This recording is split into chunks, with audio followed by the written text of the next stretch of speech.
வணக்கம் அன்பு நண்பர்களே, அனைவருக்கும் இனிய வணக்கம். இன்றைக்கி நம்ம இந்த ஒரு வீடியோவில் எதை பற்றி பார்க்க போகிறோம் அப்படின்னு பார்த்தீங்கன்னா, நகைக்கடன் தள்ளுபடி.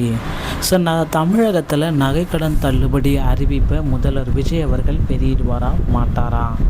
நகைக்கடன் தள்ளுபடியில் யாருக்கு முதலிடம் கிடைக்கும்? யாரெல்லாம் நகைக்கடன் தள்ளுபடி வாங்க தகுதியானவர்கள் யார், தகுதியற்றவர்கள் யார்? இதை பற்றின ஒரு முழுமையான டேட்டாபேஸை தான் இந்த ஒரு வீடியோவின் வாயிலாக நாம் இப்போ பார்க்க இருக்கோம். மக்களே, நீங்கள் நம்முடைய சேனலை முதல் முறையாக பார்க்குறீங்க அப்படின்னா மறக்காமல் ஒரு சப்ஸ்கிரைப் அண்ட் பெல்லை கிளிக் பண்ணி வச்சுக்கோங்க. வாங்க வீடியோக்குள்ளே போகலாம். நகைக்கடன் தள்ளுபடிக்கு உண்டான விவரங்கள். தமிழகம் முழுவதுமே இந்த பயிர்க்கடன் தள்ளுபடி அப்படின்ற அறிவிப்பு போயிடுச்சு. அதே போல் பார்த்திங்கன்னா நகைக்கடன் தள்ளுபடி அப்படின்ற அறிவிப்பை முதல்வர் விஜய் அவர்கள் வெளியிடுவாரா மாட்டாரா? அனைவருமே இதை தாங்க எதிர்பார்த்துட்ருக்காங்க. வங்கிகளுக்கு என்ன உத்தரவு ஒன்று புறப்பட்டிருக்கு. நகைக்கடன் தள்ளுபடி அப்படின்றது கண்டிப்பாக எல்லோருக்குமே தெரிஞ்சிருக்க வேண்டிய விஷயந்தான். இந்த தள்ளுபடியை முதல்வர் விஜய் அவர்கள் கண்டிப்பாக கொடுப்பார். ஏன்னா தேர்தல் வாக்குறுதிகளில் இதை குறிப்பிடவே இல்லைனாலும் இந்த தள்ளுபடியுடைய அமைப்பு அப்படின்றது அப்படிதாங்க. மக்கள் பார்த்திங்கன்னா காலங்காலமாக கடந்த 10 ஆண்டுகளாகவே இந்த நகைக்கடன் தள்ளுபடி அப்படின்றதில் எல்லாருமே எதிர்பார்த்தது தான். கண்டிப்பாக அந்த நகைக்கடன் தள்ளுபடி அப்படின்ற அறிவிப்பை முதல்வர் விஜய் அவர்கள் இடைக்கால பட்ஜெட் ஒதுக்கீடு இருக்குது பார்த்திங்களா, அதில் 36,000 கோடி ரூபாய்க்கு மேலே வழங்க இருக்காருங்க. இதற்கான அறிவிப்பை முதல்வர் விஜய் அவர்கள் இந்த இடைக்கால பட்ஜெட்டுடைய தாக்கலில் இதை அறிவிப்பார் அப்படின்றத எதிர்பார்க்கலாங்க. நீங்கள் இந்த நகைக்கடன் தள்ளுபடி கூட்டுறவு வங்கிகள் மற்றும் அதை சார்ந்த ஒரு 8லேருந்து ஒரு 12 வங்கிகள் இருக்குது. அதை சார்ந்த கூட்டுறவு சார்ந்த வேளாண்மை துறையை சார்ந்த 12 வங்கிகளில் மட்டுமே கடன் வாங்கியிருந்தால் உங்களுக்கு அந்த தள்ளுபடி அப்படின்றத முதல்வர் விஜய் அவர்கள் கொடுக்க இருக்கார். இது எல்லாருமே எங்கேருந்து எதிர்பார்த்தோம் அப்படி ஆல்ரெடி பார்த்திங்கன்னா ஆட்சிக்கு வந்த உடனே முதல்வர் விஜய் அவர்கள் பயிர்க்கடன் தள்ளுபடி 75,000 அப்படின்றத அறிவிச்சிட்டாரு.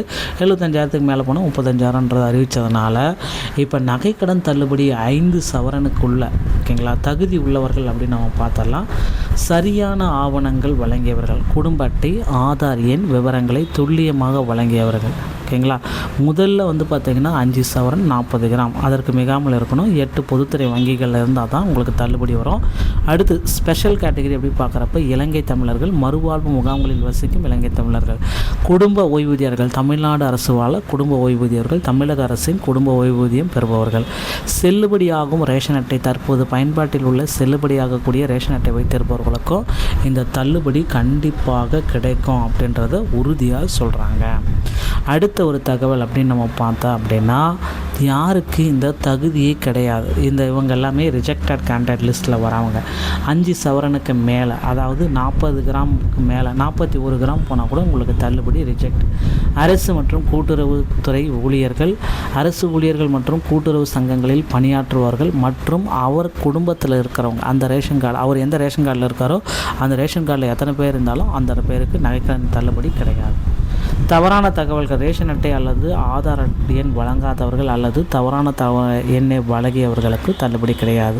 பிற மாநிலத்தவர்கள், ஆந்திரா, கேரளா, கர்நாடகா போன்ற பிற மாநில ரேஷன் கார்டு அட்டை வைத்திருப்பவர்களுக்கும் தள்ளுபடி கிடையாது. போலி நகைகள், முழு தொகையை செலுத்தியவர்கள், போலி நகைகளை அடகு வைத்தவர்கள் மற்றும் ஏற்கனவே கடனை அசல் வட்டின்ற மாதிரி கொஞ்சம் கட்ட ஆரம்பிச்சிட்டிங்க அப்படின்னா உங்களுக்கு தள்ளுபடி கிடையாது. மக்களே, இதுதான் அமல் நகைக்கடன் தள்ளுபடி. இந்த தள்ளுபடி நடவடிக்கைகள் ஆகஸ்ட் மாதம் 15ஆம் தேதி முதல் அமலுக்கு வரும் அப்படின்ற நம்பிக்கையோடு நம்ம வெயிட் பண்ணலாங்க. இந்த ஒரு வீடியோ பதிவு உங்களுக்கு பிடிச்சிருச்சு அப்படின்னா நீங்கள் நம்முடைய சேனலோட இணைந்திருங்கள். நன்றி, வணக்கம்.